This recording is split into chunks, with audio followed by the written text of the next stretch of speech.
Recently, I sourced Disney World and I was able to find over $340 in profit in just a few hours. When I was sourcing in Disney, I learned so much. So I wanted to take everything I learned and just bloop, bloop, bloop, compile it into one video, one spot, and share it with you.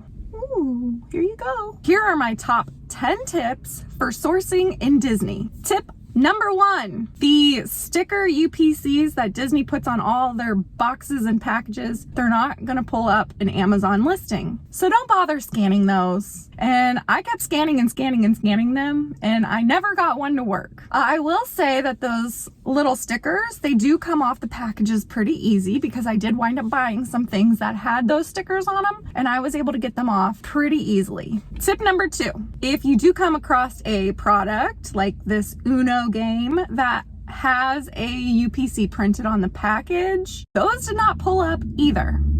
I don't know why. It just didn't work. You could try scanning them, but I never had any luck pulling up an Amazon listing with those. So at this point, you're probably thinking, well, what does work?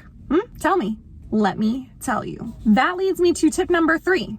Scanning the product works the best. Take the scanner and scan the actual product, the box, the package, the stuffed animal, whatever it was. Skip the UPC. Just scan the product. Now, will scanning the image of the product you're looking for work 100% of the time? Of course not. That brings us to tip number 4. Typing a description in the search box works well also.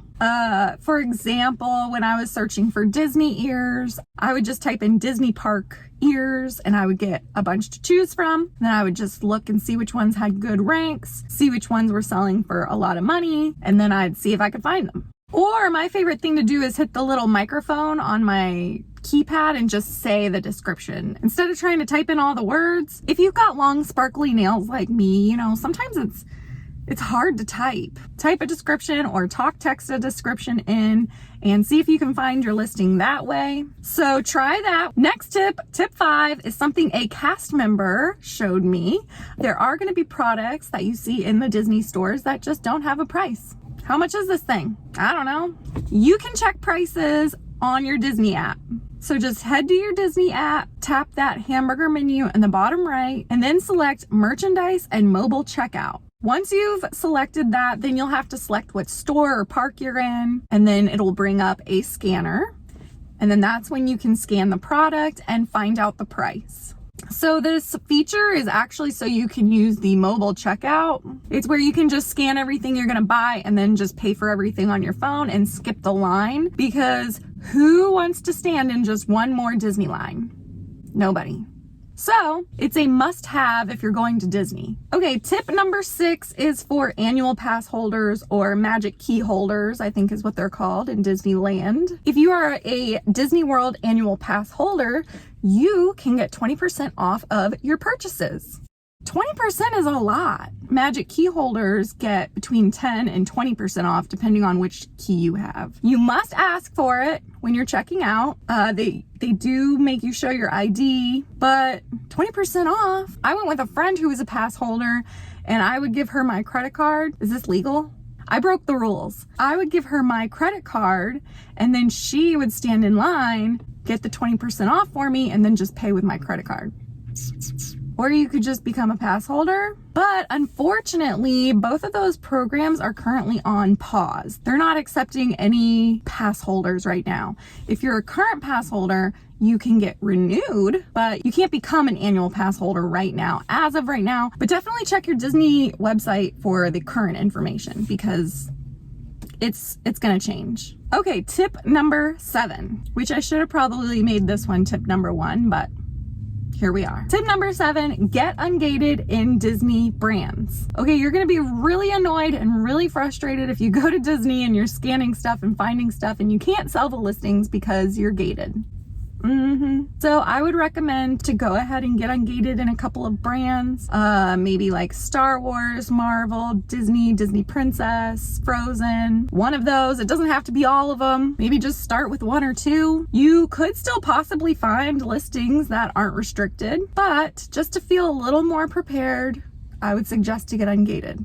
And I always recommend Nikki Kirk's Ungating Guides, and my links are below. Okay, tip number 8. Have your phone charger, have a power bank. You do not want your phone to die, because if your phone dies, you can't source.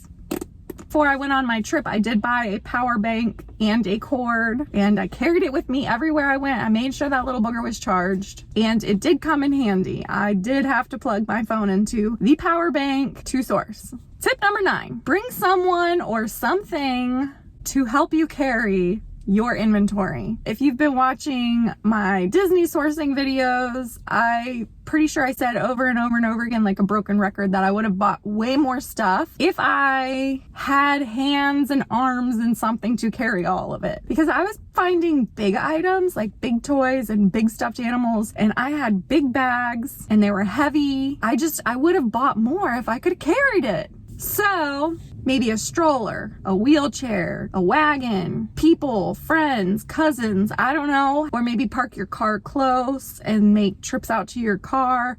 I believe if you pay for preferred parking, you can get a closer parking spot. Maybe if you stay at a resort that's near the park, you can dump your stuff off at your hotel room. I don't know, just come up with a game plan and understand and know that you're gonna have stuff to carry and you're not gonna wanna carry it.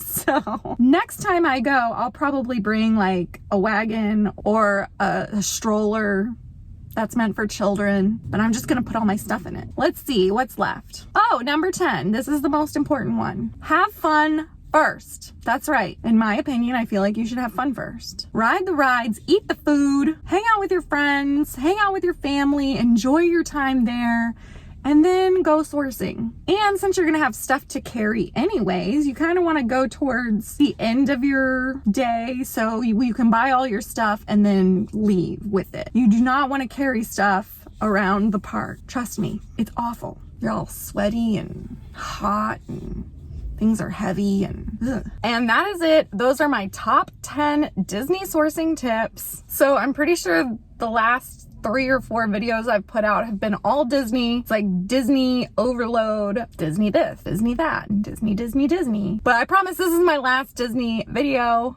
for a while until I go next time. If you want to watch my Disney sourcing videos, I will put them here. I did wind up going to Disneyland, but I did not source in Disneyland. I was with my boys and I decided just to focus on hanging out with them. I am about to shift gears into Q4. Boop, boop. I'm actually going sourcing tomorrow. I cannot wait to get back in the stores. Thank you so much for watching. I hope you found this video helpful. Let me know if you're going to go sourcing in Disney. Let me know if you have any questions about sourcing in Disney. Please like and subscribe and comment, and I will see you next time. Bye.